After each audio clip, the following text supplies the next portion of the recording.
The basement always smelled like dust and disuse, old cables, forgotten boxes, and the faint metallic tang of soldered dreams. Yoon Min-jae, now known only as Joseph Yoon, didn't mind. He preferred it that way. He moved through the maze of shipping labels and battered forklifts like a ghost, quiet, competent, invisible. His work boots scuffed against the concrete floor as he logged inbound inventory with methodical precision. A former heir to one of South Korea's most powerful conglomerates, now reduced to a low-level logistics clerk at a failing company with no air conditioning and a vending machine that ate more coins than it gave back snacks. He hadn't looked into a mirror in weeks, not since the name Min-jae had become a death sentence. 5 years earlier. The boardroom was silent, tense. Chairman Yoon's gavel had just slammed down like a guillotine. Effective immediately, Min-jae is suspended pending investigation, said his father, voice ice cold. Investigation? Min-jae's voice had cracked in disbelief. You think I would steal from my own company? This isn't about what I think, Chairman Yoon snapped. It's about perception. You mean Tai Hwan? Min-jae whispered bitterly, eyes locked on his older half-brother. Be careful who you blame, son. Min-jae had walked out without another word. That night, his name was wiped from the family registry. That night, he died. Present day, Seoul, basement logistics department. Joseph! Came a shrill bark from across the floor. Where's the shipping manifest for Section C? Joseph blinked, refocusing. He handed the clipboard to the junior manager without a word. The man scowled. Could try smiling sometime. Joseph said nothing. The only thing he smiled at anymore was solitude. That same morning. Seoul, arrival terminal. Arielle Dawson adjusted her silk blouse and tugged her carry-on closer. The heat was different in Seoul, humid, pressing. Her natural curls were fighting back, trying to reclaim their wild freedom from her twist-out. She didn't blame them. She glanced at the business card in her hand, Dawson Consulting, Corporate Renewal Division. Assignment, J&H Freight Logistics, Gangseo District. Her agency had promised her a tough client, but she hadn't expected falling apart at the seams level. Still, she needed the paycheck, and Seoul was a chance to breathe again. She thought of her siblings, of the hospital bill, of the last man who told her, "You're too much." She shook it off. She was here to fix a company, not chase closure. The freight office was worse than she imagined. Broken blinds, stained walls, a receptionist who looked like he'd aged 10 years in 2. Arielle stepped into the main operations room, clipboard in hand, eyes scanning the clutter. Then she saw him. He was leaning against a rusted shelf in a black t-shirt and navy work pants, hair tied back, broad shoulders, calloused hands, and those eyes. Dark, expressionless, but sad. Who's that? She asked one of the warehouse techs. Joseph, basement guy. Doesn't talk much. Basement guy? She thought. What is this? Batman Logistics Edition? She walked straight up to him, heels clicking like gunshots. Joseph Yoon? He looked up slowly. Yes. I'm Arielle Dawson, your new consultant. Starting today, we're restructuring everything from inventory flow to employee reporting. He just nodded. She narrowed her eyes. That's it? No questions? No feedback? You seem to have it handled, he said quietly. She bristled. Look, I know you probably don't care about company structure, but someone has to. I care, he said simply. Really, because from where I'm standing, you look overqualified and underfunctioning. That made him pause. He met her eyes, and for the first time in years, Joseph felt something stir. Not anger, not pride. Something older. Something haunted. Looks, he said softly, can be deceiving. Later that night, Joseph sat in his cramped rooftop apartment, sipping instant coffee as rain began to fall outside. He opened the old journal again, his mother's journal. The pages were worn. A line stood out. One day, a woman will come with fire in her voice and justice in her walk. Don't push her away. Joseph closed his eyes. Arielle's voice echoed in his head, overqualified and underfunctioning. He smiled, just a little. Tuesday, midday, freight headquarters, Seoul. The air inside the office was thick with the scent of toner, instant ramen, and frustration. Arielle tapped her pen against her clipboard, eyes narrowing as she scanned the week's transaction logs. 3 shipments, all marked priority vendor. None traceable, no signatures, no official documentation. Unbelievable, she muttered. She stood abruptly, chair screeching.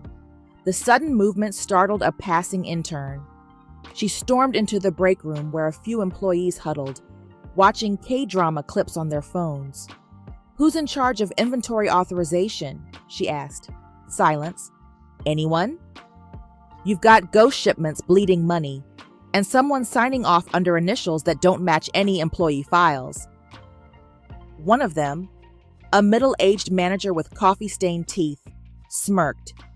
"You're the consultant. You figure it out." Arielle's jaw tightened. "Oh, I will, and when I do, I'm naming names." Down in the basement, Joseph heard the commotion 2 floors up. His instincts itched. He recognized that kind of energy, truth pressing against a wall of corruption. He didn't want to care. He shouldn't care, but he did. Later that day, in the stairwell, Joseph was climbing up when Arielle practically stormed past him, her heels loud on the concrete. "You," she called, halting him mid-step. "You're smarter than you act. You've seen what's going on here, haven't you?" He looked at her. The fire in her eyes was the kind that burned systems down. "You're wasting your breath," he said. "You don't know how deep this place goes. Some of the rot is older than the building."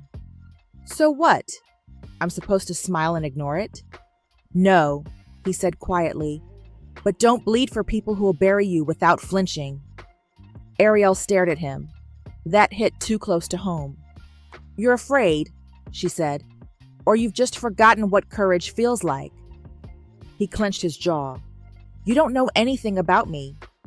"Then tell me, unless you'd rather hide in the basement forever." She walked off, leaving Joe alone with his silence. That evening, storm rolls in. Thunder cracked like cannon fire over Seoul. Rain came down in heavy sheets, flooding the streets quickly. Joseph had stayed late, filing backup data. Arielle had taken over the main conference room, working on a corruption map and manually tracing illegal transactions. At 8:43 p.m., the power flickered. At 8:46 p.m., the system locked her out. "Oh no, not tonight," Arielle muttered, shaking the mouse. Joseph passed by the conference room and saw her tapping at the keyboard in frustration. "You're still here?" he asked. "System just kicked me out. Some admin override.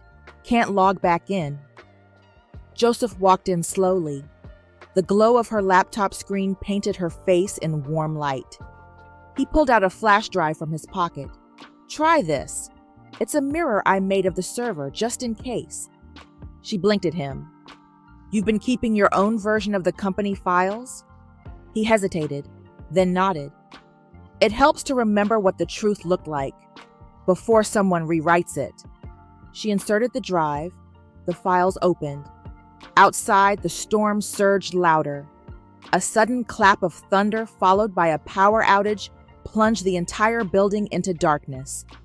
Then the emergency lights flickered on, dim, red, apocalyptic. Well, Arielle sighed, guess we're trapped. Later, they sat across from each other by candlelight. Joseph had found emergency candles in a supply cabinet. Rain lashed the windows. Silence stretched. Arielle unbuttoned her blazer, finally relaxing. Joseph watched her hands as she reached for her water bottle. That's when he saw it. A scar, deep and faded, running across her left palm. He froze. The woman will bear a mark, one carved by suffering and carried with strength. His mother's voice echoed from memory.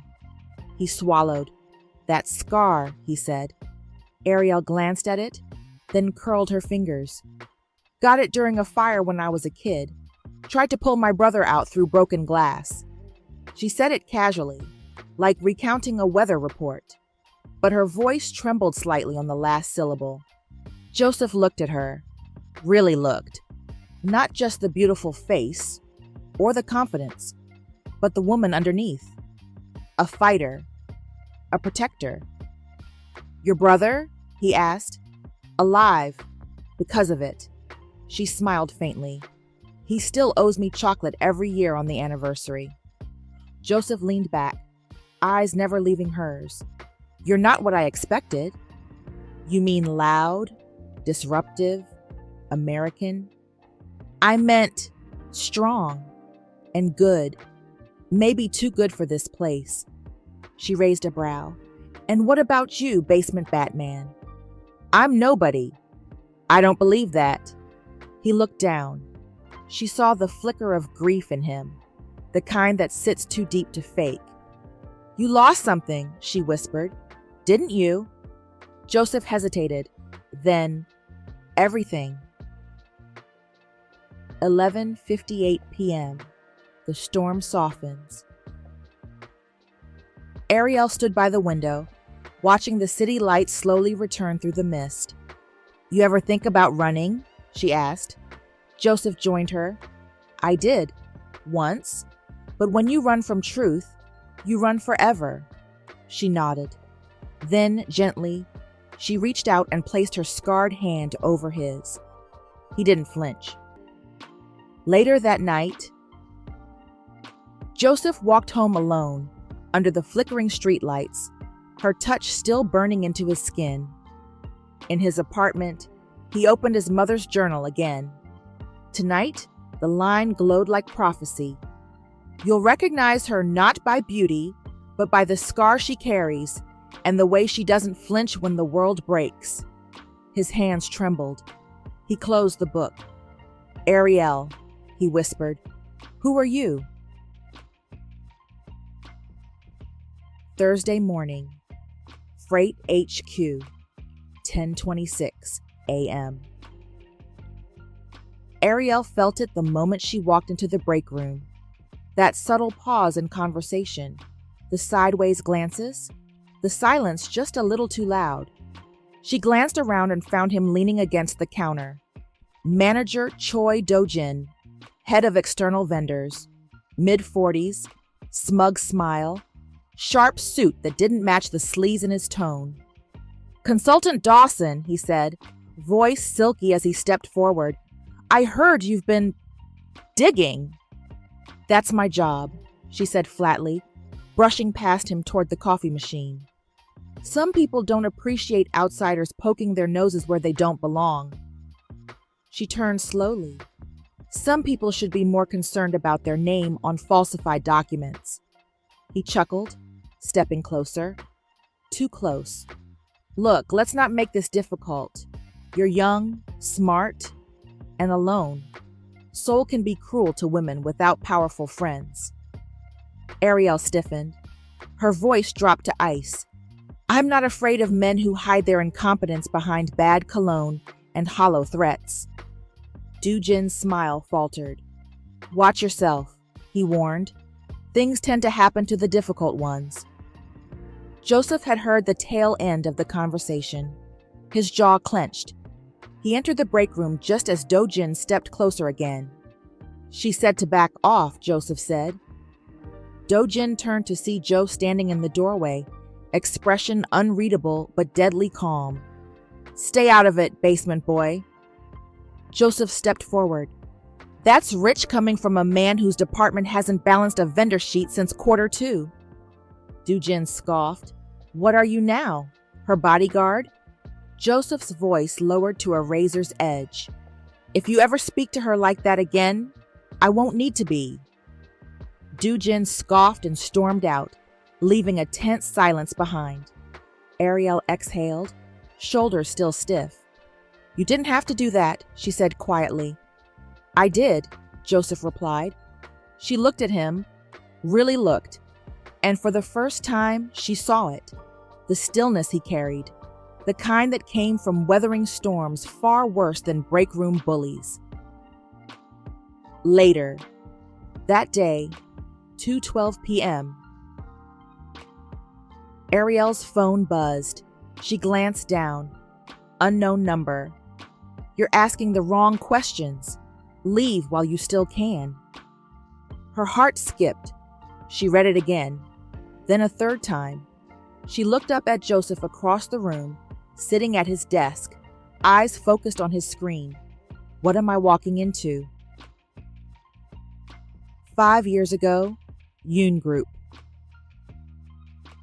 The boardroom had been silent when the internal audit dropped.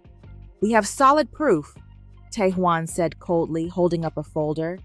"Min-jae transferred funds into a shell company weeks before the merger." Min-jae's hands were shaking, but his voice was steady. "That's not what happened." "Then explain it," their father barked. But he didn't, because to explain it would mean exposing the one person he'd sworn to protect. Han Seo-yeon, the company's youngest internal finance officer, brilliant, idealistic, and once, the woman Min-jae had nearly proposed to. She'd begged him, "They'll destroy my family if this goes public. Please, Min-jae, I didn't mean to. It was just one wire." He had loved her, or thought he had, so he took the fall. "I made the transfer," he'd said. Tae-hwan's smirk had been razor sharp, and their father, cold, calculating Chairman Yoon, had looked at him not as a son, but as a liability. "Then you're no longer my heir." Present day, 5/17. Joseph sat on the warehouse loading dock, watching rain bead off the edge of the awning. Arielle joined him with 2 canned coffees in hand. "Peace offering," she said. "From the woman who called me underfunctioning?" She smiled. "Progress." He took the can. "You okay?" She handed him her phone. He read the message. His face went still. "Someone's watching," he said quietly. "Thought you'd say that. I traced the number. Burner line. Probably untraceable now." "You traced it?" "I may or may not have watched every episode of Vagabond." He huffed out a short laugh. She turned serious. "Tell me something. What happened to you?" Joseph stared out at the rain. For a moment, he said nothing. Then, "I had a name that used to matter. I trusted the wrong people, protected someone I shouldn't have. And when the knives came out, I didn't dodge." Arielle's brow furrowed. She leaned in. "And now you hide?" "I'm not hiding," he said. "I'm healing, quietly." "Healing's not meant to be permanent. It's a place you pass through, not a place you live." Joseph looked at her. Her hand was resting on her knee, palm facing him. He noticed the scar again. His voice softened. "How long did it take to stop blaming yourself for that fire?" Arielle's eyes widened. "I never said it was my fault." "You didn't have to." She lowered her gaze. "Still working on it." Joseph reached out. Gently, slowly, he took her hand. "You saved someone. That matters more than the scar." She looked up and for a moment, just a moment, he saw her walls falter. A breath, a heartbeat. "So did you," she whispered. Later, that night, Joseph stared out his apartment window, the city lights a blur beyond the glass. He opened his mother's journal once more. Another passage glowed beneath his fingertips. He will carry a secret that burns, and she will see it before he speaks. That is how you'll know. She's the one. Friday, 11:23 a.m., Freight HQ, internal audit room. The office was unusually quiet. Too quiet. Arielle stood frozen in front of her laptop, jaw locked, heart racing. The audit file she had painstakingly compiled over the past 3 days, cross-referenced shipping logs, time-stamped transfers, and the mysterious priority vendor trail, was gone. Erased. No, no, no, no, she muttered, clicking rapidly. This isn't possible. She checked the backups. Empty. Her stomach twisted. Someone deleted it from the root directory. Deliberately. She turned to her intern, a sweet but nervous kid named Jin-woo. When was the last time the system was accessed? Jin-woo paled. I don't know. I didn't touch it. I swear. She closed her eyes and inhaled deeply. No anger. Not at the kid. That wasn't her way. Just then, she heard calm footsteps behind her. Joseph, dressed in a dark shirt with sleeves rolled up, clipboard tucked under his arm. He glanced at the panic in the room, then at her. What happened? My audit's gone, all of it. She hated how her voice cracked. Hated even more that it was him who heard it. Joseph stepped forward and reached into his satchel. I made a mirror backup of your folder 2 nights ago, just in case. She blinked. You what? You look like someone worth backing up. Her heart stuttered in her chest. He handed over a flash drive. Arielle popped it in. Everything was there. All of it. She let out a sharp breath of disbelief. You saved me. No, he said softly. I saved the work.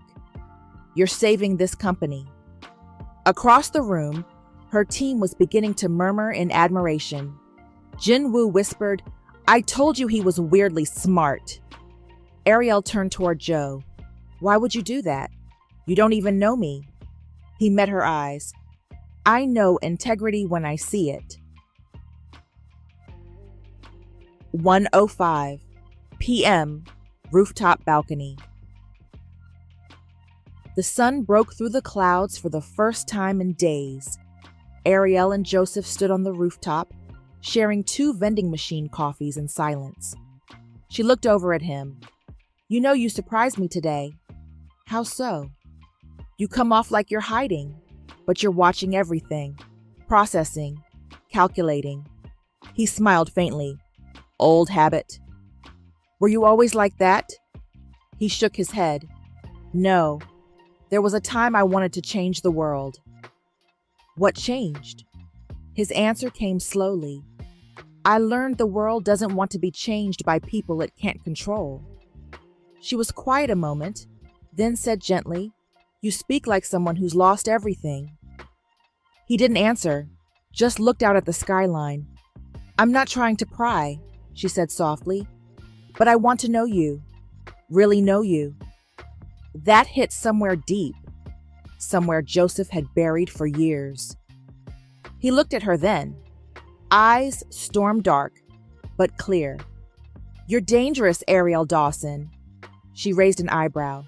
Oh? Why?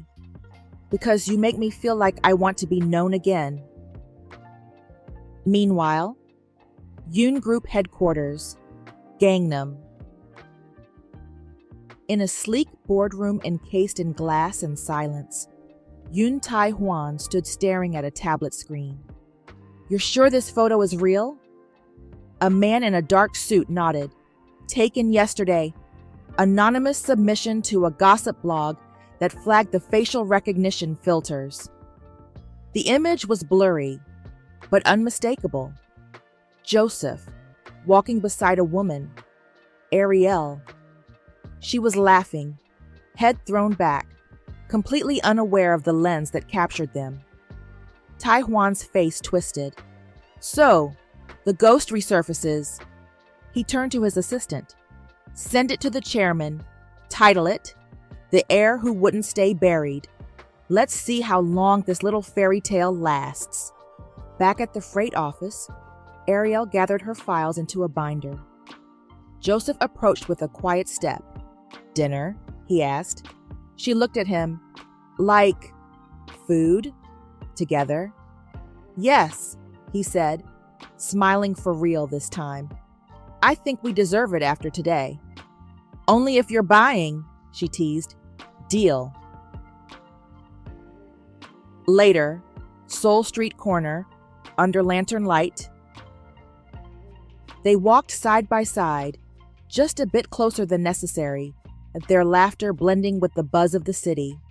A small, nameless restaurant became the place where something shifted. Arielle reached across the table, brushing a piece of rice from Joe's sleeve. He froze. She drew her hand back. Sorry. Don't be. He looked at her. Truly looked. You don't scare easily, he said. Life already threw its worst at me. I'm still here.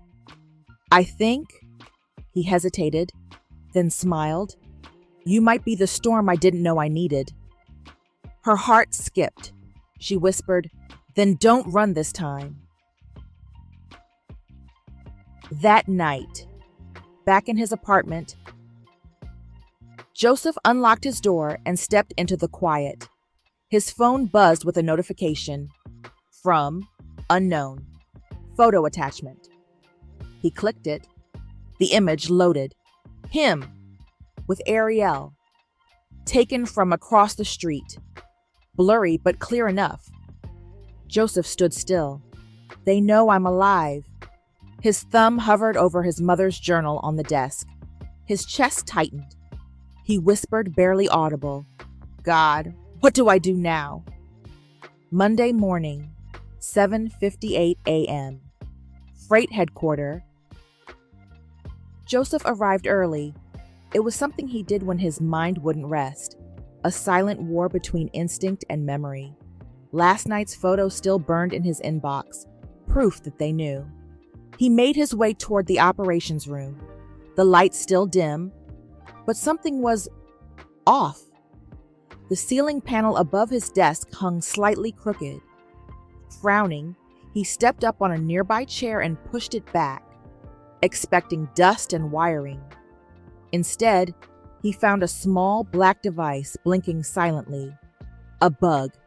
His blood ran cold. They're watching.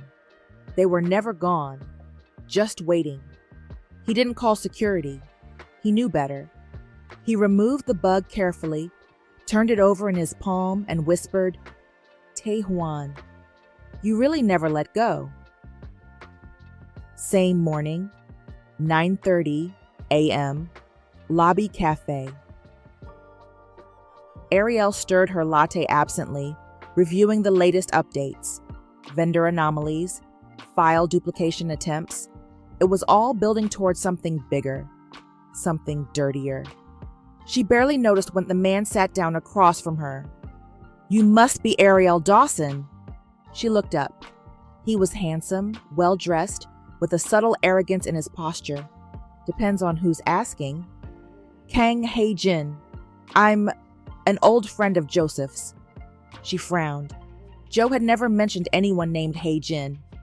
He used to talk about you. Said you were smart, passionate, someone who sees through corporate lies. Arielle's guard went up. And that makes you dangerous, especially in a place this fragile. I'm not sure what you're implying. Hae-jin leaned forward. Let me offer some friendly advice.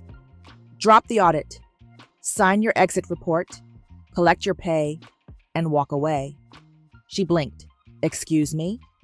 You're in deeper than you know. Some truths aren't meant to be uncovered. not by people who don't have armor. And I suppose your company provides that armor? He smiled coolly. You'd be protected, handsomely compensated. We'd even fly you out. First class. Arielle stood. You may have been Joseph's friend once, but if you think I'll sell him out, or myself, you really don't know him, or me. She walked away, heart pounding. Behind her, Hae-jin whispered under his breath, She's going to be a problem. Later, that day, Arielle paced Joseph's narrow living room, visibly shaken. He watched her from the kitchen, jaw clenched. You're sure it was Hae-jin? He asked. Yes. Called you an old friend. Tried to pay me off. Said the audit was dangerous. Joseph closed his eyes. Of course, Tae-hwan would send Hae-jin. He was the perfect traitor. Charming, intelligent, loyal, to power. He was like a brother once, Jo murmured. We grew up together, but he chose the throne over the truth. Arielle turned toward him. Who are you, Joseph? He looked at her. Something in his face changed. Walls cracking, voice trembling on the edge of memory. 5 years ago, I had a name people bowed to. My family owned half of Gangnam, and I thought I'd inherit a kingdom. What happened? I found proof that my brother was laundering corporate funds through fake vendors, but the system was rigged. He had our father, the legal team, and the media in his pocket. So you exposed him? Joseph gave a bitter smile.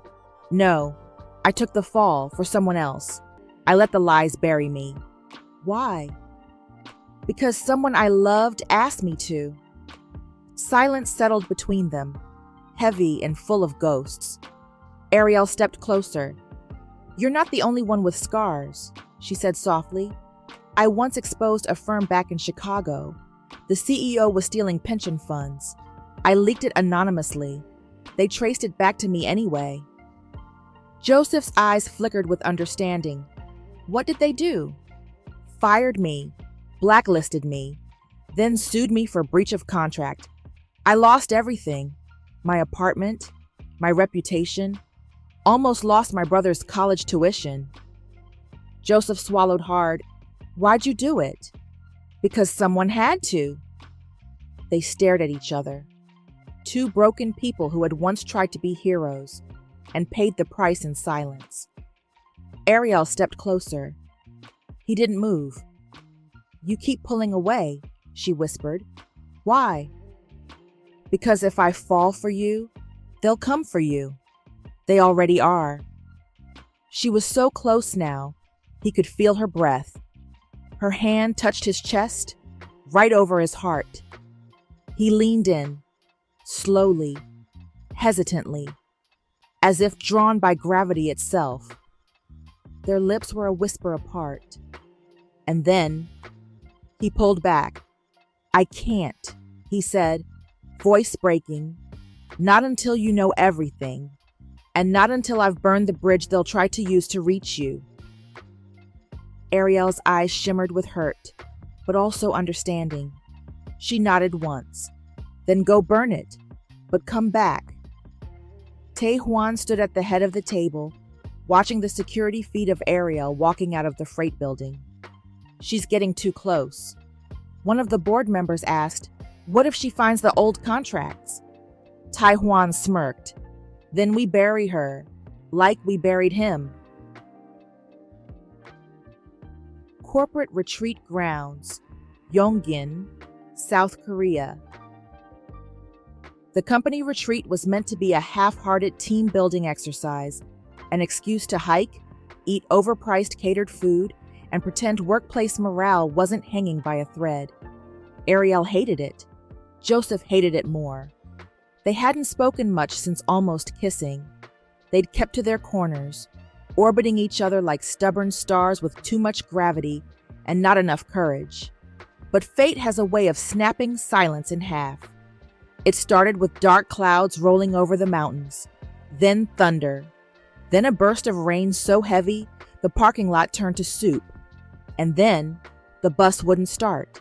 Of course, Arielle muttered, arms crossed. Everyone else caught taxis or got picked up. Everyone, except her and Joe. The organizers had locked up early, but one of the janitors took pity and let them into the last standing guest cabin, barely insulated. One space heater, 2 cots, a sputtering kettle. "You okay?" Joseph asked, breaking the silence after 30 minutes. "I've slept in worse places," Arielle replied, pulling a blanket over her legs. "Once, after losing my job in Chicago, I stayed in a hostel where the shower water came out brown. This is luxury in comparison." Joseph smiled faintly. "You always do that." "Do what?" "Make war sound like poetry." A pause. She turned to look at him, her eyes soft but unflinching. "And you always speak like you're haunted by something you can't name." The room fell quiet again, only the soft hum of rain tapping the windows. They sat on the wooden floor back against the cot frames, sharing the last of a bag of rice crackers. The electricity flickered. Arielle broke the silence first. "You said if you fell for me, they'd come for me." He nodded once. "Who's they?"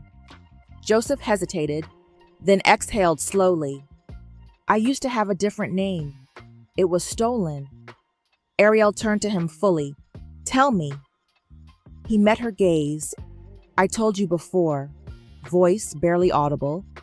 "My name is Yoon Joseph. I was once the public heir to an empire." Arielle didn't move. "Then I uncovered something. Money laundering, offshore vendors, political bribes. I thought exposing it would lead to justice. And it didn't? No. It led to exile, betrayal. I was accused of embezzlement and disowned." "Why didn't you defend yourself?" Joseph looked away, pain flickering in his eyes.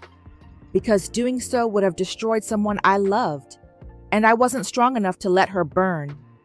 Arielle leaned forward, resting her elbows on her knees. "And now? Now I don't know if I'm strong enough to love anyone again." Silence. Then she spoke, soft but clear. "You don't get to make that decision alone." Joseph looked up sharply. "You're not the only one with scars, Joseph. You're not the only one who was betrayed, abandoned, lied to. I've walked through fire too. And if you think you're going to protect me by pushing me away, then you don't really know me at all." She reached over and touched his hand, gently, reverently. "You don't have to be strong alone." Joseph's breath caught. "Every time I look at you," he whispered, "I feel like I'm remembering something I never got to have." "Then take it," she said, "right now. No pretending, no lies." For a moment, they just stared. 2 storms in stillness, 2 souls stitched together by silence and the ache of what could be. He leaned his forehead to hers. No kiss, just that. Intimacy in its purest form. Meanwhile, Gangnam, Seoul. Yoon Group's private intelligence division. Tae-hwan stared at the screen. A digital folder flickered to life with a ping. Subject, Arielle Dawson. Flag, priority threat. His assistant read aloud, graduated top of her class, interned at New Hope Fund, blew the whistle on CEO Hanford's pension fraud. Blacklisted, publicly humiliated, survived it. Tae-hwan's eyes narrowed. "Of course she did," he murmured. "That's the kind of woman Joe would fall for." "Should we act?" "Not yet. Let them get closer. Let him trust her completely." He smiled. "Then we break them both." Joseph couldn't sleep. He watched Arielle curled up under her blanket, face soft in the pale light. Vulnerable. Real. He thought of all the things he still hadn't told her. He opened his mother's journal again, flipping to the last entry she ever wrote. He'll hide his name from the world, But she will call it back with truth. When she does, let her. That's when you'll be free. His fingers curled around the paper. Arielle, he whispered, I think you might be the reason I survived. Monday morning, 9:42 a.m. Seoul, Cafe Ben. It started with the click of heels and a voice soaked in smugness. Arielle Dawson? She turned. A woman in a sharp gray suit stood beside her table, phone already recording. Min-jae Cha, Business Daily Korea. Mind if I ask a few questions off the record? Arielle raised an eyebrow. That depends. Is this coffee or a setup? Min-jae smiled like a fox. How does it feel dating a disgraced heir? The question landed like a slap. Arielle blinked. Excuse me? Yoon Min-jae, or should I say Joseph Yoon, your boyfriend, the exile, the fraud, the one disowned by the Yoon group. Charming couple you two make. One blacklisted whistleblower, one corporate pariah. Arielle's mouth went dry. You have the wrong person. We don't. Min-jae placed her phone down. We have the photos, the records, the connection. So, let me ask again, how does it feel being part of the greatest corporate scandal since Hanford? Arielle stood abruptly, knocking her chair back. This interview is over. The world's going to know anyway, Miss Dawson. Wouldn't you rather control the story? Arielle walked out without another word, her pulse thundering in her ears. Arielle banged on the door, heart in her throat. Joseph opened it instantly, worry already etched into his features. Arielle, don't say my name like I don't have the right to be angry. He stepped back. You knew they were watching. You knew what they'd do. You knew I'd be dragged into it. And you still didn't tell me your name. I was going to... When? After they printed our faces on the front page? Her voice cracked. You said you wanted to protect me, but the moment you kept your truth from me, you turned me into a weapon for them. Joseph's chest rose and fell heavily. He looked gutted. I didn't mean to hurt you. But you did, she whispered. And now I don't know if I can believe anything you've said. Tears burned her eyes. She backed away. I can't do this, Joseph. Arielle, please. But she was already gone. Gwangmyeong District. The workshop smelled of old wood, oil, and steel. Joseph sat on a metal stool, head in his hands. Across from him, Mr. Baek Jin-soo, his former mentor and one of the last people who believed in him, cleaned engine grease from his hands with a rag. She knows, Joseph said. Not the whole thing, but enough. Baek sighed. Then why didn't you tell her before they did? Joseph looked up, eyes rimmed red. Because I was afraid. I kept telling myself it was to protect her, that I was waiting for the right time. But the truth is, I was ready to tell her. He exhaled, voice broken. I just waited too long. Baek didn't respond immediately. He simply turned and poured Joe a cup of barley tea. You can't hide truth and expect love to grow in darkness, Min-jae. He took the tea but didn't drink it. She said she doesn't know if she can trust me again. Then earn it. But don't do it for guilt. Do it because she deserves your full name, and not just the one on your ID. Meanwhile, Yoon Group Tower. Tai-hwan stood by the window, swirling a glass of brandy. Release the file, he said. His assistant blinked. Are you sure? It links Dawson directly to shell vendors. It's fake, but they won't know that until the court date. And by then, she'll be ruined, just like Joe. Freight, headquarter, internal server breach. The system crashed for 17 minutes. When it rebooted, the staff email inboxes were flooded with leaked financial reports, fake invoices, and a whistleblower document implicating Arielle Dawson in embezzlement tied to the very audit she was running. Her name, her signature, her IP. Arielle's face drained as she opened her inbox. Gasps echoed from nearby cubicles. Jinwoo whispered, "Miss Dawson, what is this?" Her phone buzzed endlessly. Calls, texts, news alerts. Trending. Now. Arielle Dawson. Saboteur or scapegoat. She locked herself in the bathroom, sat on the cold tile floor, and cried, not for the job, not for the headlines, but for Joseph, the man who broke her trust by keeping silent, and the one person she had begun to let into the parts of her heart she'd sworn were off limits.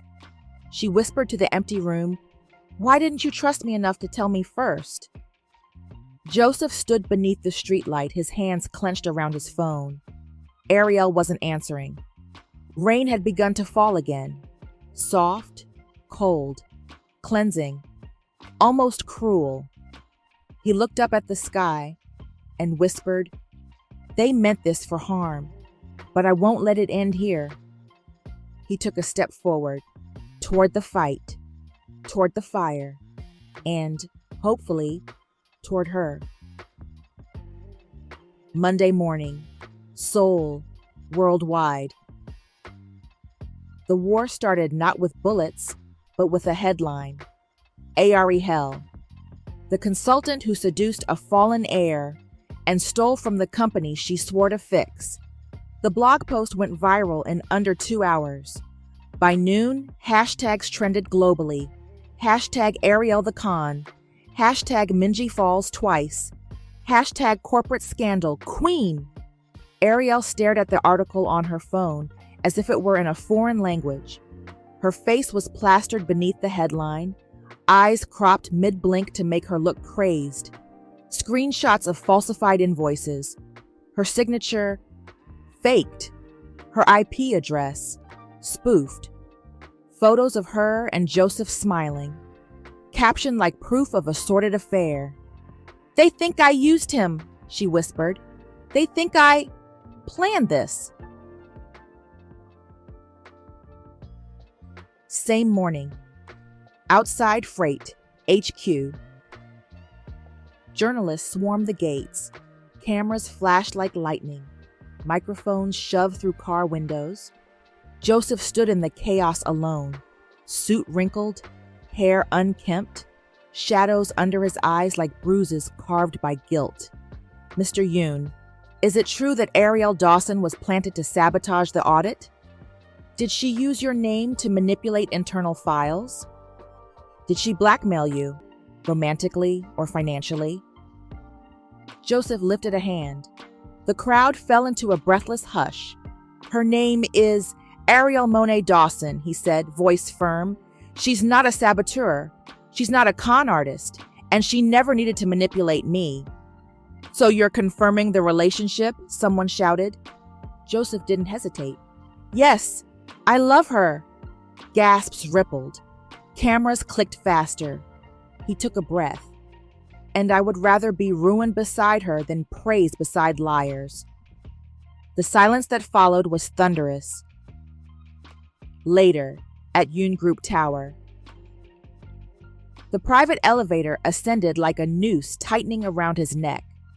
Chairman Yoon stood waiting in the boardroom, hands clasped behind his back.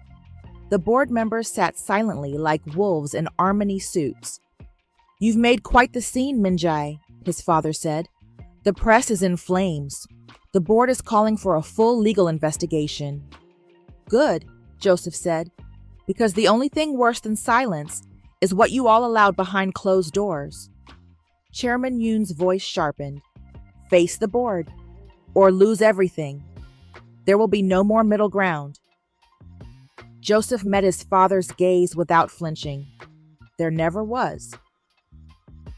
Meanwhile, Arielle's apartment. The apartment was dark. Arielle hadn't turned the lights on since the slander dropped. Her inbox was a horror show. Threats, mockery, condescension. People she'd once respected turning her name into clickbait. She shoved aside a stack of Joseph's old papers, trying to clear space to think. and a storage box tumbled out from the shelf. It was taped shut, labeled simply Min-jae, private. She hesitated, then opened it. Inside were folders, files, receipts, photos, printouts of financial records with red markings and notes in Joe's handwriting, and one manila folder marked with her father's name. She opened it. Her breath caught. Her father had been named in an embezzlement scandal 6 years ago before he passed, cleared quietly by internal resolution. But the real story was here, in black and white. A whistleblower had stepped in. Joseph had taken the heat for financial mismanagement at a partner firm to protect Arielle's father, who had been threatened with jail time unless someone took the fall. Joseph had known, even before he met her. A folded note slipped out. For the daughter of the man who once saved me without knowing it. If you ever find this, I pray the truth gives you freedom, not pain. Arielle sat down hard, hand to her mouth. You knew, and you still loved me anyway.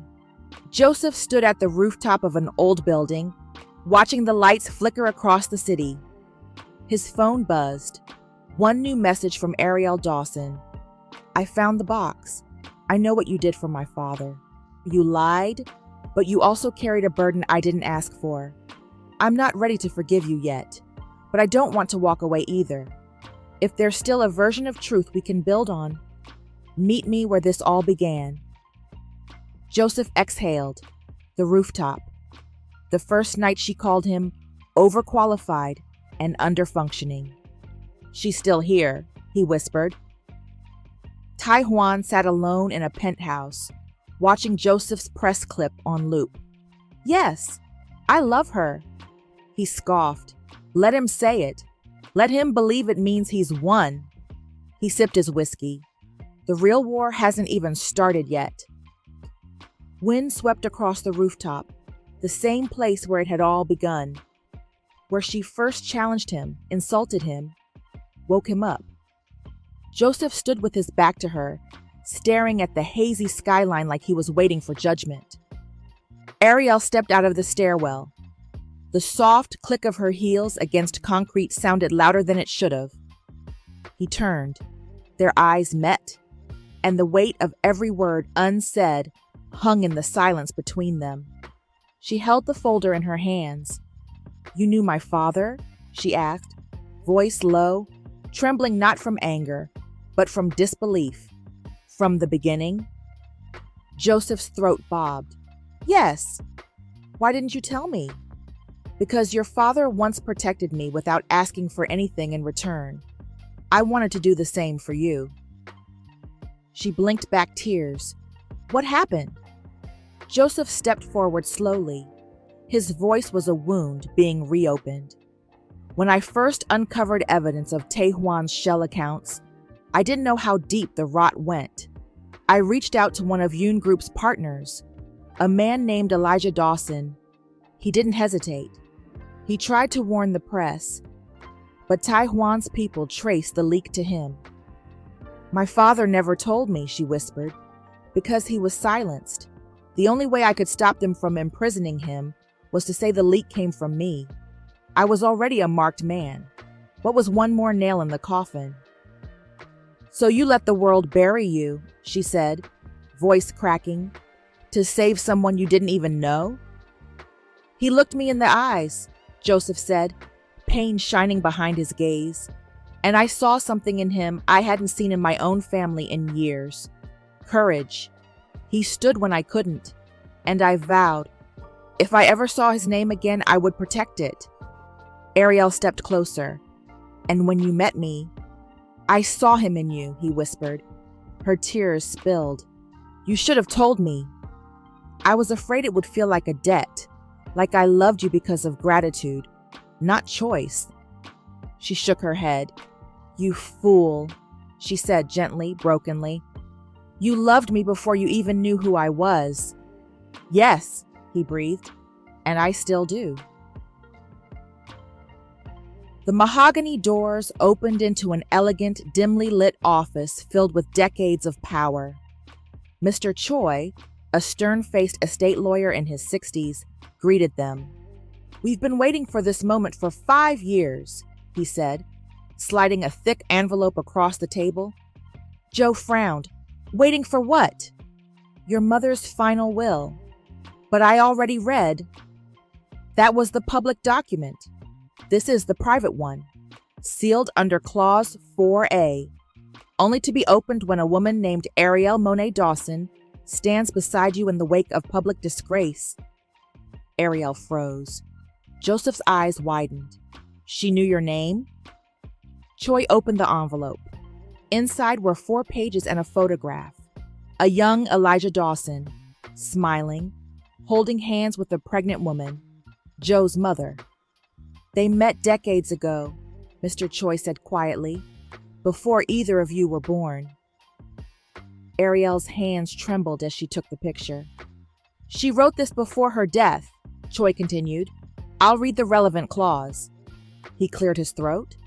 "To the woman who will find him when the world throws him away, I name Arielle Dawson as the rightful co-beneficiary of the Restoration Trust. If she stands beside my son when he is no longer a prince, then she is the one I foresaw, the one his spirit would recognize, not for her name, but for her light. Do not let legacy steal love. Let love restore the legacy." Arielle burst into tears. Joseph closed his eyes. "She knew," he whispered. "She always did," Choi replied. "She believed love was a prophecy, not a coincidence." They didn't speak much as they walked. The city lights blinked around them, but Joseph and Arielle were in another world entirely. "I don't want the money," she said softly, "or the title, or the trust." "Then what do you want?" She stopped, looked at him. "I want you to stop protecting me like I'm breakable. I want us to fight together, not for each other, but beside each other. Can you do that?" Joseph stepped closer, gently cupped her face. "I've never wanted anything more." He leaned in slowly, this time without hesitation, and kissed her, not with urgency, but with reverence. It wasn't a beginning. It was a return. Tai Hwan read the latest legal bulletin from Choi and Associates. His eyes narrowed at the name. Arielle Dawson, co-beneficiary of the Yoon Restoration Trust. "So, the Queen reveals herself," he muttered. He picked up his phone. "Activate Plan B. We hit them where it hurts next. Public opinion is too soft. Let's see if she survives the fire her father once started." They didn't plan to end up there. Joseph had meant to walk her home, just as a courtesy. He didn't trust her being alone, not with the media swarming like wolves and shadows whispering in alleyways. Arielle had meant to decline, to hold firm to boundaries, to not let tenderness undo all her resolve. But somehow, they ended up on a quiet street tucked behind an old Hanok village, where yellow paper lanterns hung from weathered beams and rainwater still clung to the cobblestones like memory. They paused in front of a tiny courtyard bathed in golden light, its wooden gates open just enough to invite curiosity. Arielle stepped inside first. "I used to dream about spaces like this," she murmured. "Places that felt like secrets, where the world couldn't follow." Joseph watched her from the threshold. The soft silk of her blouse glowed in the warm light, and for a fleeting moment, she didn't look like a woman under fire. She looked free. "You were always looking for stillness," he said. "Maybe," she answered, "but I think I was looking for someone who saw me even when I wasn't moving." He stepped into the courtyard. There was no music, just the hush of night, the rustling of wind, and the ache of everything unsaid. Joseph extended his hand. "May I have this dance?" She raised an eyebrow. "Dance? There's no music." "There's you. That's enough." Arielle hesitated, then placed her hand in his. He pulled her in, slow and gentle, like she might vanish if he moved too fast. His other hand rested on her waist, and hers found his shoulder. They swayed in silence. The moment stretched. The world faded. He moved as if the rhythm lived in her breath. She moved like she'd been waiting her whole life for arms that didn't just hold, but understood. His forehead touched hers. She closed her eyes. "You know," she whispered, "this is the first time I felt safe since the scandal broke. This is the first time I felt worthy since I lost everything," he murmured. "And now? Now I don't care if the world burns, as long as we're dancing when it does." She smiled through her tears. "You always say the most dangerous things like they're poetry." "Only with you," he whispered. They danced like that for a long while. No music, no witnesses, just skin on skin, pain on pain, heart on heart. And in that small, quiet corner of soul, the world didn't fall apart. It fell into place. 10:17 a.m. Joe's apartment. Seoul. The sun streamed gently through the lace curtains, catching on the dust motes like tiny blessings. Arielle sat cross-legged on the floor in front of a small shelf, Joseph's makeshift shrine. There, amid tattered books and faded documents, was a framed photo of his mother. She looked so much like Joe. The same quiet eyes, the same noble mouth. Arielle touched the frame gently, then held it to her chest. "I wish I'd met you," she whispered. "I would have told you that your son is still standing, even when the world tried to crush him." Her voice broke. "He carries you. Every word, every wound, every time he turns away instead of fighting. It's not because he's weak. It's because he still remembers what love costs when it isn't protected."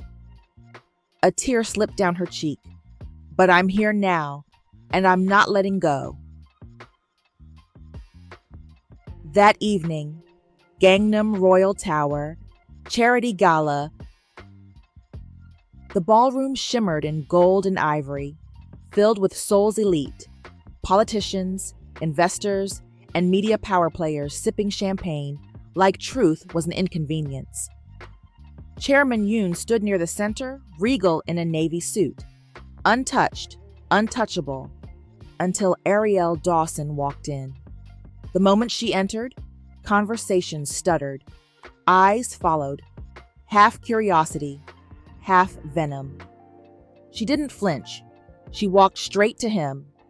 "Chairman Yoon," she said, voice smooth and measured, "I hear you're raising money for restoration projects." He turned, barely hiding his disdain. "Ms. Dawson, I would have thought you'd prefer smaller stages these days." She smiled coldly. "Your son didn't fall," she said, voice rising just enough for nearby donors to pause. "You pushed him." Gasps rippled like wind through leaves. "He stood for truth and paid in exile. You buried a legacy because it threatened your comfort, and now you raise glasses in the name of integrity?" "You know nothing of our family," he said. "I know Joe," she replied, "the man who still kneels at his mother's grave, who protected someone else's father before he protected himself, and who still, after everything, calls you father with respect you never earned." Chairman Yoon's jaw twitched. "What do you want?" "Nothing," she said.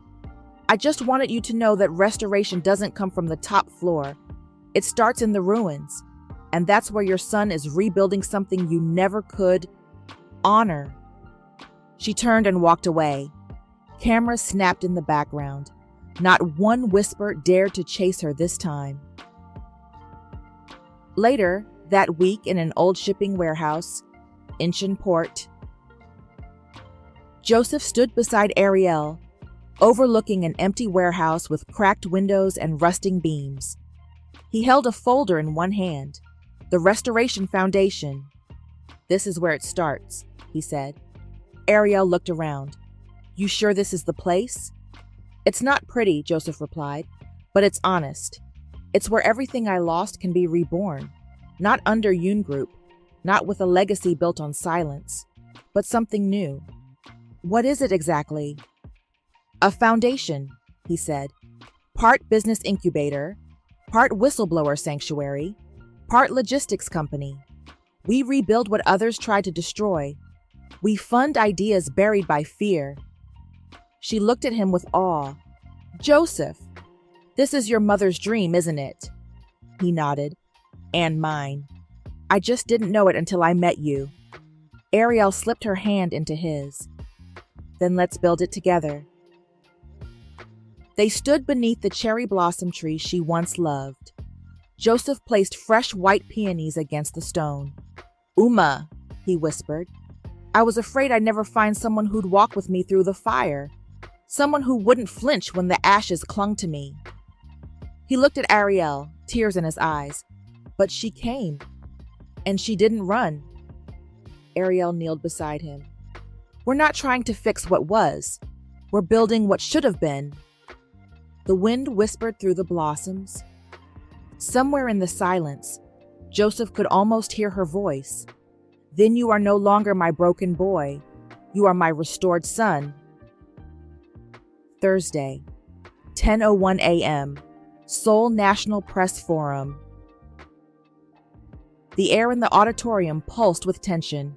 Press badges flashed like polished blades, and the front row, packed with shareholders and business analysts, waited with predatory glee. Joseph stood at the podium in a black suit. No tie, no security, no mask. Just a man with nothing left to protect except the woman he could no longer pretend to live without. He took a breath, then began. My name is Yoon Min-jae. Some of you remember me as the heir to Yoon Group.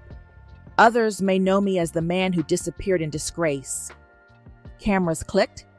Today, I stand not as an heir, but as a son, as a man who lost everything to silence, and who finally refuses to be quiet. He paused. Let the words land. I hereby resign all claims, assets, and board voting rights within Yoon Group. I will no longer be complicit in its legacy of cover-ups, backdoor bribes, and the slow rot of conscience. The room erupted. Reporters gasped. Investors muttered. A few stormed out. Joseph raised a hand. And while I am severing ties, I am also pursuing legal action against those who defamed Arielle Dawson. A woman accused not because she was guilty, but because she got too close to the truth. He clicked a remote. A screen behind him lit up. This is the real audit trail, logged from the original server mirror, time-stamped before any alterations were made. And these, he said, flipping a page, are sworn affidavits from 2 whistleblowers inside the finance department, confirming that the evidence against Arielle was fabricated under orders from Tae-hwan Yoon. Gasps, shouts, microphones shoved forward. But Joseph didn't flinch. You thought you could ruin her, he said, eyes burning. But she is not your victim. She is your reckoning.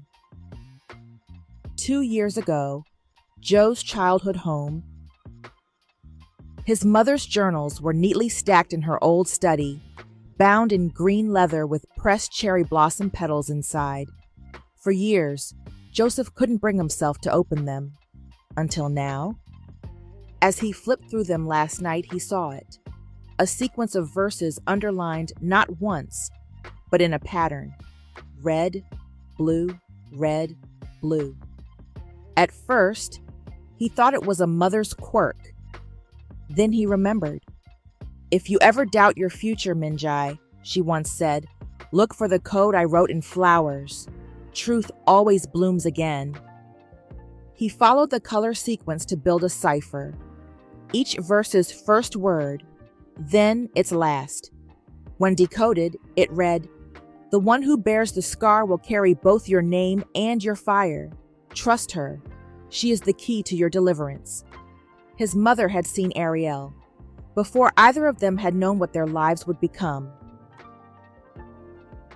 That evening, Joseph's new office, the Restoration Foundation. Arielle sat on the edge of his desk, legs crossed, expression expressionless. He just finished the press conference. She hadn't said much. He didn't press. Until now. "I don't care if you hate me," he said softly, walking toward her. "But I need you to know, everything I did with you in mind." "Even when you left me to face that storm alone?" she asked. "Especially then." She stood. "You let the world tear me apart. You didn't even call. Because I couldn't watch you suffer for my silence. I couldn't speak until I had everything, every file, every confession, every damn name." "And now?" she asked, eyes glassy. "Now that the world believes you again?" "I don't care what the world believes," he whispered. "I only care if you do." She stepped forward, hand fisted at her side. "Do you know what it's like?" she said, voice cracking. "To trust someone who's already broken inside? To love a man who's still bleeding and won't let you hold the wound?" His breath hitched. "I do now." A beat. She looked at him. Really looked. And then her fingers brushed his. "Then don't ever let go again." He pulled her in. Rough, reverent, desperate. Their lips met with the kind of force that says we survived what should have destroyed us. This was not a kiss of fairy tales. It was a kiss born in betrayal, resurrected in truth, sealed by fire. His hands found her waist, hers wrapped around his neck. They weren't healing in that moment. They were burning together. And for once, the flame didn't hurt. Taehwan poured himself a drink, hand trembling. He stared at the press conference replay. Joseph, standing tall, Arielle beside him. His face twisted. "So," he whispered, voice laced with venom, "you finally learned to fight." He downed the drink. "Then you better be ready for war."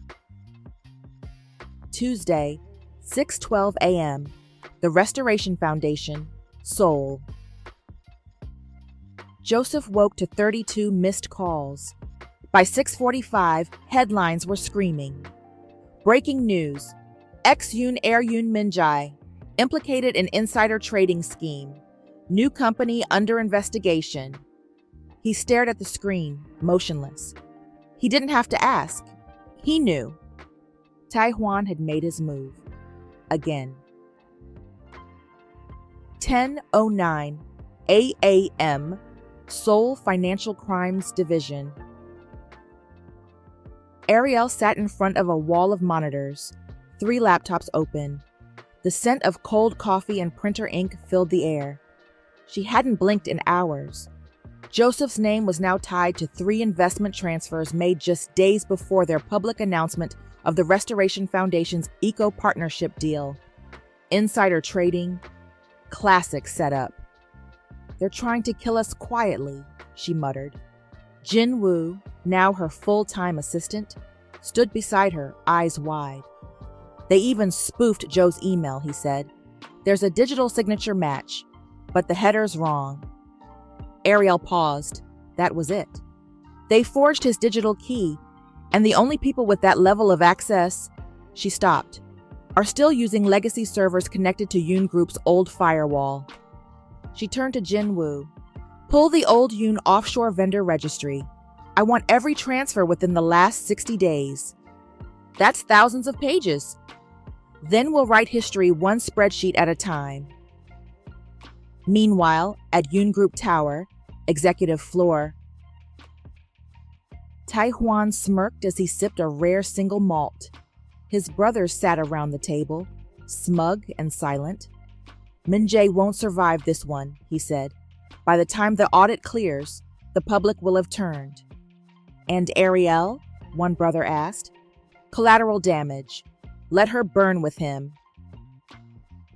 Wednesday, 1:13 p.m., Restoration HQ.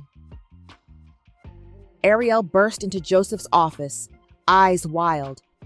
"We got them!" He stood slowly. "What?" The transfers were laundered through an offshore account registered to Varuna Equity Holdings, a shell company owned by one of Tai Hwan's subsidiaries. She held up the documents. They used your name to make the trades, but the back-end trail leads to his server through a masked login created over a year ago. It's all here. Digital forensics, transaction logs, AI-generated usage patterns. Joseph took the file, stared at her. How long were you awake? 32 hours, she said, collapsing onto the couch. But who's counting? He sat beside her. You didn't have to do this alone. She looked at him. Fierce. Software. Neither did you. But we're not alone now, remember? Joseph leaned forward, kissed her forehead. You are terrifying and extraordinary. And very tired, she said. Let's blow them up first. Then I'll nap. Thursday, 11 a.m., Yoon Group boardroom. The board assembled. Cameras were rolling, live streamed. For transparency, they were told. Tai Hwan straightened his tie, confidence oozing, until the door opened. Joseph and Arielle walked in, calm and composed. He took the head seat. The board blinked. You don't belong here, Tai Hwan sneered. On the contrary, Arielle said. He's still listed as a shareholder emeritus. We checked. She held up a court order. And this document grants us 10 uninterrupted minutes of testimony. We suggest you don't waste it. Joseph stepped forward. Yesterday, I was accused of insider trading. Today, I'm going to show you who the real traitor is. The room fell silent. Joseph clicked a remote. The screen behind him lit up with a real-time projection. Arielle spoke next, crisp and clear. The trades were made through an IP that traces back to Varuna Equity Holdings, a shell company linked to Tai Hwan's registered entity in Singapore. Click. Transaction logs appeared, redacted receipts, fake digital keys. Not only did he frame Joe, but he attempted to use the Restoration Foundation's ethical grant system to reroute funds into his private portfolio. Gasps, shouts. A few board members stood in fury. One woman stood and pointed at Tai Hwan. You lied to us. Again. This is absurd, Tai Hwan barked. They're faking this. Joseph turned to him. Like you faked my life, my fall, my mother's silence? Tai Hwan charged forward. Security stepped in. You don't get to rewrite history, Joseph said calmly, because we just live-streamed it. The headlines went wide. Tai Hwan Yoon ousted. Restoration Foundation exposes insider corruption. Arielle Dawson, from accused to avenger. Min-jae returns, the son who fought back. Arielle and Joseph stood under the soul sky, the wind brushing their faces like a benediction. He looked at her. You didn't just save me. You made me worth saving. She leaned in, head against his chest. And you made me believe love doesn't have to come after survival. It can be the reason we survive at all. Their fingers intertwined. The cities sparkled below. Above them, the stars blinked awake, witnesses to a story that refused to end in ruin. Friday, 9:30 a.m., the Seoul Civil Records Office. The pen felt heavier than it should have. Joseph stared at the final document, his name printed at the top. Joseph Yoon, legal alias. Under it, Yoon Min-jae, restoration of identity, approved.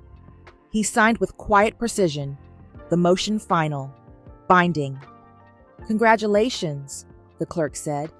You're officially who you've always been. Joseph exhaled, like he'd been holding that breath for 5 years. Arielle stood behind him, arms crossed, eyes shining.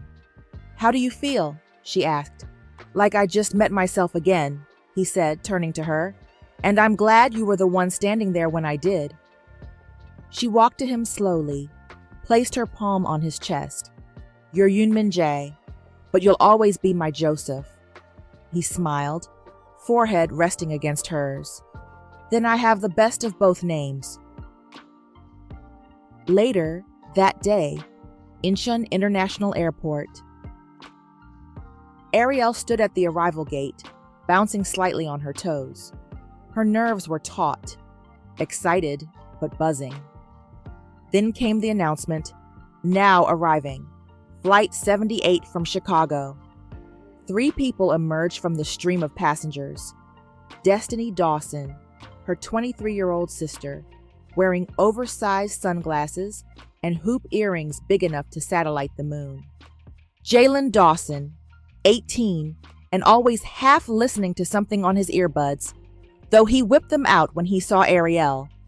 And Auntie Vi, the woman who raised them all. Sunglasses, denim trench coat, and zero tolerance for foolishness. "You better hug me before I change my mind to get back on that plane," Auntie Vi barked. "Auntie Vi!" Arielle laughed, throwing her arms around her. Jalen lifted her off the ground next. Destiny tossed her curls. "All right, sis. Now where's this mystery man who made you forget how to return calls?" "He's..." Arielle began, then froze. Joseph stood just outside baggage claim. Clean white dress shirt, sleeves rolled to the elbow, subtle chain at his neck. Hair neat, but eyes soft. He looked like peace had finally settled somewhere inside him. "Destiny," Arielle said, suddenly proud. "Meet Joseph."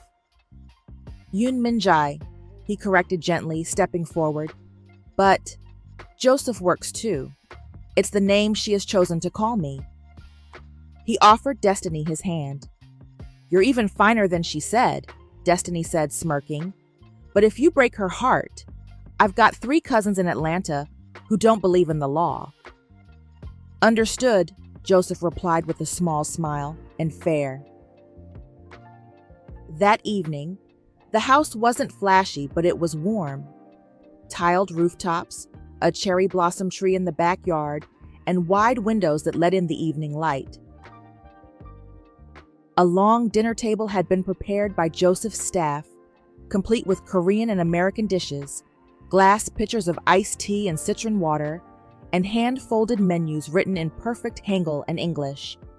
"Did you plan all this?" Arielle whispered as Joseph walked her toward the table. "I had help."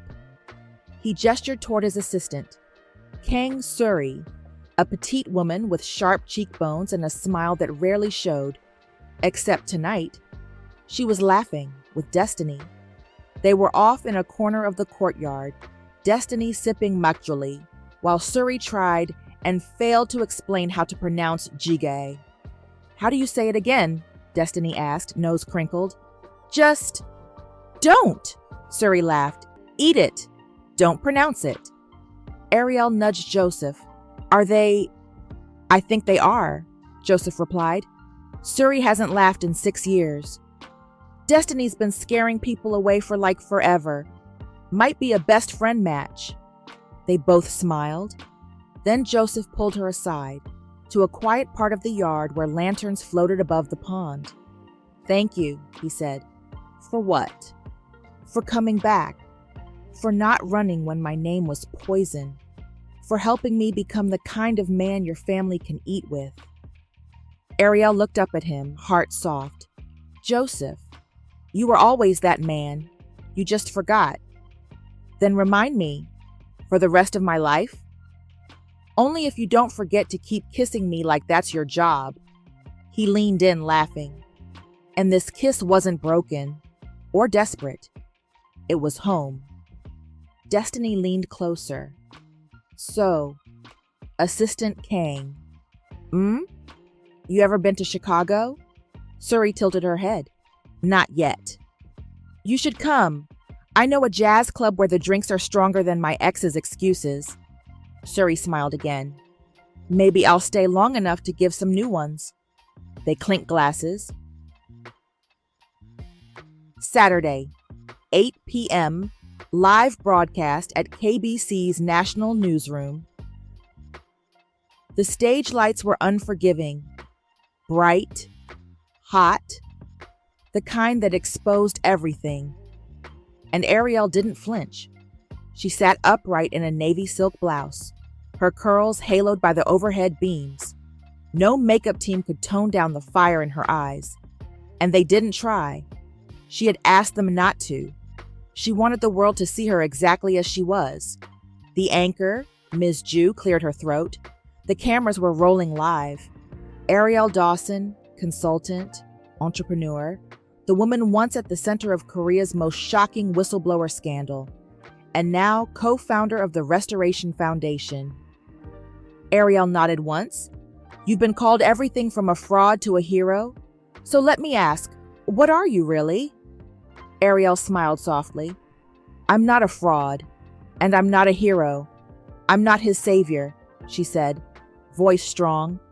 I'm his partner, and he would have done the same for me. You're referring to Mr. Yoon Min-jae? Yes.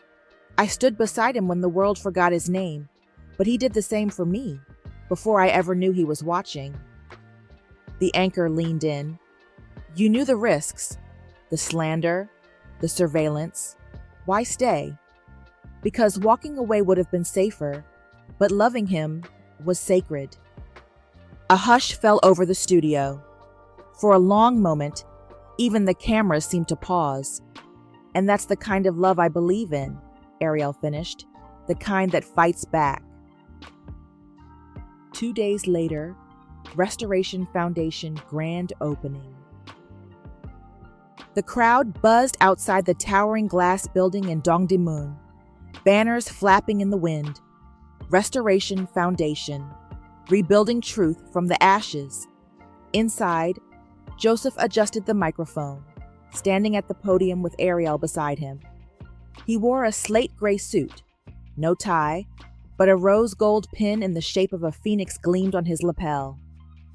I was once told legacy was something you inherited, he began, but legacy is what you choose to build when no one is watching and when everyone is doubting. Cameras flashed. I lost my name once, my family, my future, but this woman. He turned to Arielle, eyes shining, voice trembling. She didn't restore what I had. She gave me something new. And so, he continued, lifting a sealed document, I'd like to announce the official appointment of Arielle Dawson as co-founder and executive director of the Restoration Foundation. Applause burst through the hall. Arielle blinked back sudden tears. Joseph, Min-jae, Wait, he said gently. There's one more thing. He reached into his coat pocket and pulled out a thin black folder. This is for your father. She stilled. Joseph opened the folder. On behalf of the Ministry of Justice and the Office of National Records, I present the full posthumous exoneration of Elijah Dawson. A gasp escaped her lips. Additionally, Joseph said, his South Korean residency has been restored and honored, and a permanent memorial for whistleblowers will now bear his name. Arielle's hands flew to her mouth as emotion shook through her. How? She whispered. When did you? The moment you told me he fought for someone else before, I started making the calls. He deserved to be remembered, not erased. Tears slid down her cheeks as she stepped into his arms. I love you, she whispered. I know, he breathed into her hair, and I'll spend the rest of my life making sure you never carry someone else's shame again. Later, at a private rooftop garden, the city glowed beneath them. Joseph and Arielle stood beneath a string of warm garden lights, arms around each other. You know, she said softly, I once asked God why I had to be the one who saw it all crumble first. What did he say? Joseph asked. Nothing at first, but now I think he was waiting for this. She looked up at him. For the moment the world would see that our love didn't survive the fire. It came from it. Joseph kissed her slowly. No fear, no secrecy, just light, soft and infinite. A new plaque had been installed beneath a flame-shaped sculpture of steel and glass, in honor of Arielle Dawson, who chose truth over silence. Because love is not a weakness, it is the beginning of every revolution. Seoul National Entrepreneurship Summit. The auditorium buzzed with anticipation. Every seat was filled. Cameras lined the balconies. Young entrepreneurs, tech founders, small business visionaries, people who had once believed the gates of power were too high for people like them, had come to see one man, Yoon Min-jae. Joseph stood backstage, hands in his pockets, listening to the murmur of voices, the low thrum of music.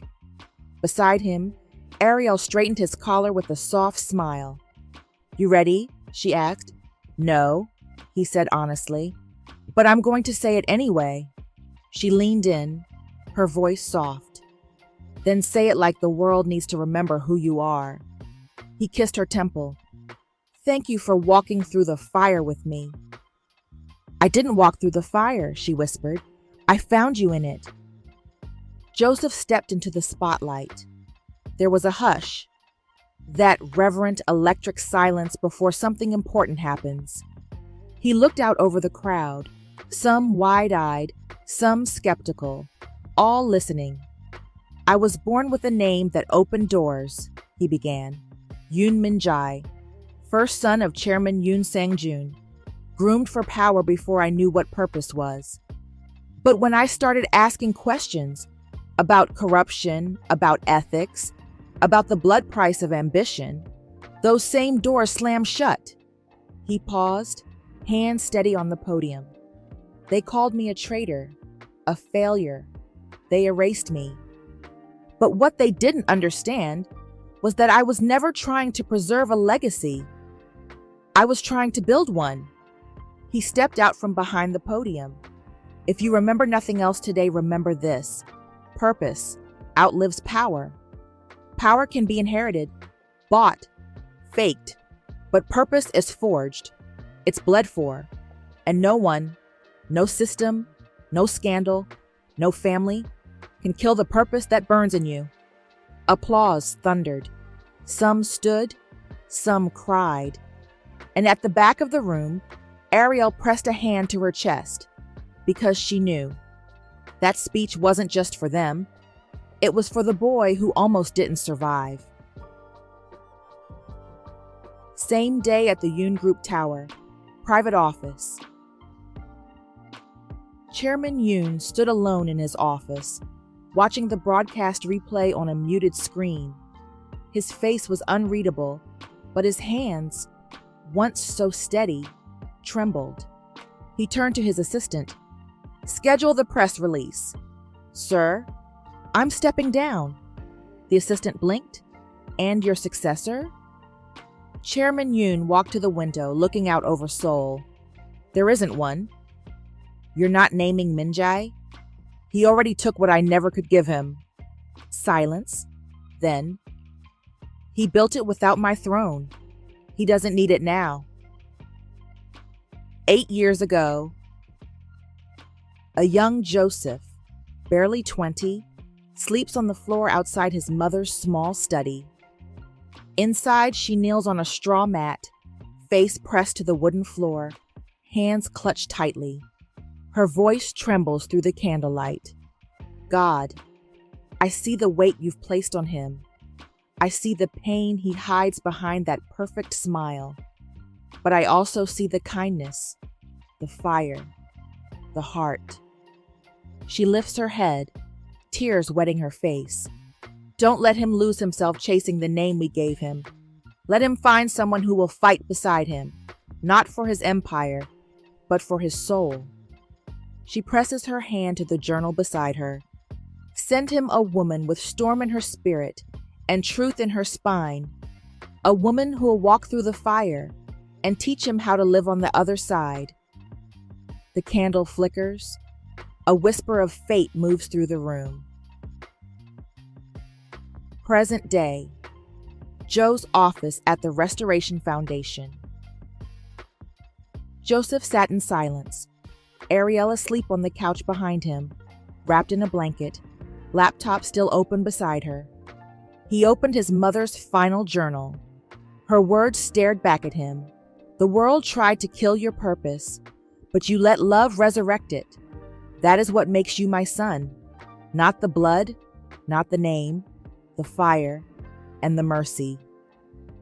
Joseph closed the book, then walked to Arielle, knelt beside her, and whispered, I was born to inherit a kingdom, but I choose to build one with you. Her eyes fluttered open, smile forming before she even looked up. Took you long enough, she murmured. Jeju Island, spring, the garden ceremony. The air smelled of wild rosemary and rain-kissed soil. Rows of guests sat beneath silken canopies draped in cream and gold. Behind them, the ocean whispered gently along the cliffs, and ahead, nestled between two ancient camellia trees, a glass archway framed the altar. Joseph stood beneath it, waiting. No tuxedo, just a traditional ivory hanbok embroidered with a phoenix at the collar, hand-stitched in gold. His hair was brushed back, but a strand had fallen over his brow. Arielle's favorite. He had never looked more like home. Music began, soft strings over wind. Then she stepped out. Arielle wore a fitted white gown with pearl-threaded sleeves and a cascading cape of tulle. Her curls were crowned with jasmine blossoms and her mother's locket. When Joseph saw her, his breath caught audibly. You're not real, he whispered. Arielle smiled, eyes shining. Neither are you. They met beneath the arch, hands clasped between them, hearts still and thunderous all at once. There were no vows written on paper, only truth. I thought I needed power to become a man, Joe said, but you taught me that purpose was stronger than legacy. And love, real love, doesn't rescue, it rebuilds. Arielle held his hand tighter. They called you disgraced. I saw you as divine. They called me collateral. You made me a cornerstone. A pause. You're not my salvation, Joseph, she said softly. You're my partner, and I will walk through the fire with you, every time. The officiant nodded, his voice trembling. Before this company of witnesses, and this earth that remembers every step, I declare you husband and wife, not just in name, but in purpose. As part of their union, they walked to a small clearing where a young camellia sapling waited. Its petals were a deep, fiery red. They knelt side by side and dug together, placing the roots into fresh soil. May it bloom every year, Joseph said, as proof that something beautiful can come from everything they tried to destroy. They placed soil over the roots, hands dirty and full of meaning. This is our altar, Arielle whispered. Not marble, not gold, but roots. Joseph nodded. And fruit that'll outlive both of us. Later that night, alone in the garden. The guests were gone. The lanterns glowed in amber circles through the trees. Arielle sat beneath a tree, crowned with a single open bloom. Joseph walked over, holding something close to his chest. Found this, he said quietly, in the back of my mother's final journal. He handed her a folded page, yellowed at the edges, lined in his mother's delicate handwriting. Arielle unfolded it and read aloud. She will be marked by sorrow, but her love will raise him from the ashes, not because she is his fire, but because she will teach him that he never stopped burning. Arielle's lips parted, tears welling in her eyes. Joe knelt in front of her, eyes full and steady. They tried to break me, he said, but you taught me I was never broken. She cupped his face. And you taught me that I never had to choose between love and truth, that I could have both, with you. He leaned forward. Their kiss beneath the tree wasn't for the cameras, or the guests, or even the world. It was for his mother's promise, her father's sacrifice, the years in exile, the stolen name. It was for them. They meant it for harm, but God meant it for good, to bring us here, to build this, to begin again. Jeju Island, early spring. Late one evening. The rain had stopped hours ago, but its memory lingered in the scent of wet earth and cherry blossoms. The sliding doors were open, letting in the cool island breeze. Somewhere in the distance, the ocean hummed low and steady like an old hymn.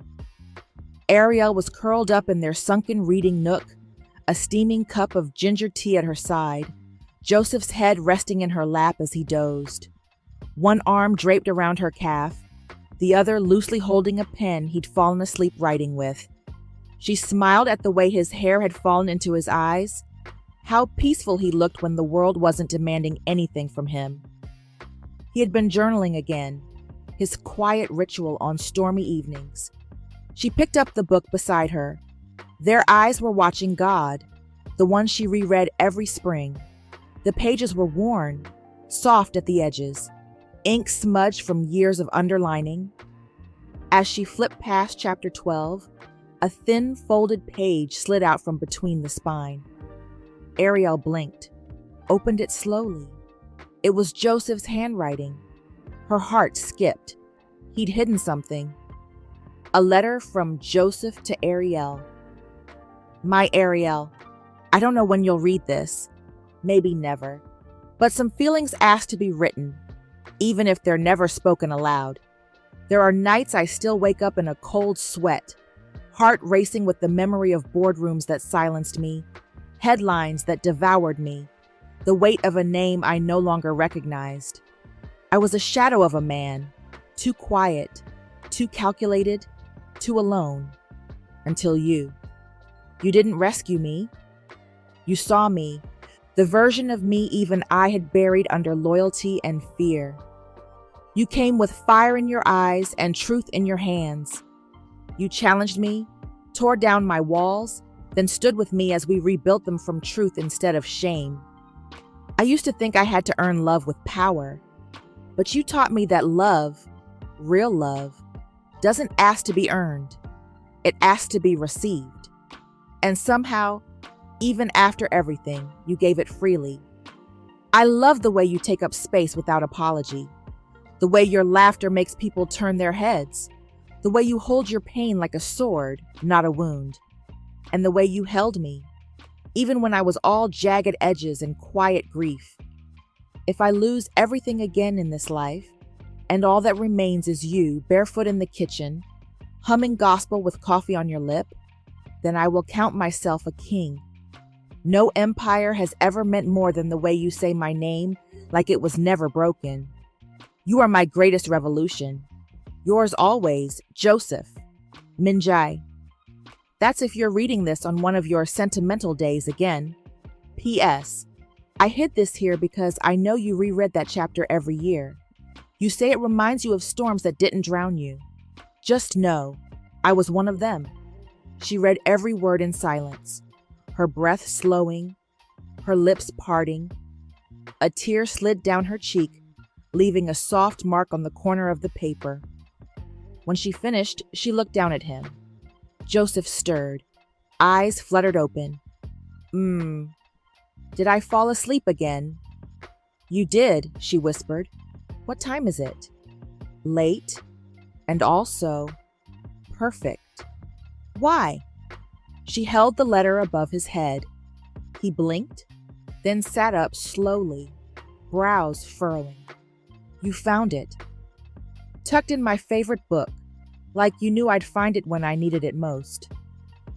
I meant to give it to you before the wedding, he said, rubbing the back of his neck. I was scared it would be too much, or too soon, or too... Joseph, she said softly, it was everything. She folded the letter again, cradling it like a prayer. You said in here, you were one of the storms that didn't drown me. She looked at him, eyes shining. You were one of mine too, and you didn't just pass through. You stayed. You rebuilt with me. Joseph reached up and touched her cheek. I meant every word. Then hear this, she whispered, because I don't need a letter to say it. She took his hands, placed them over her heart.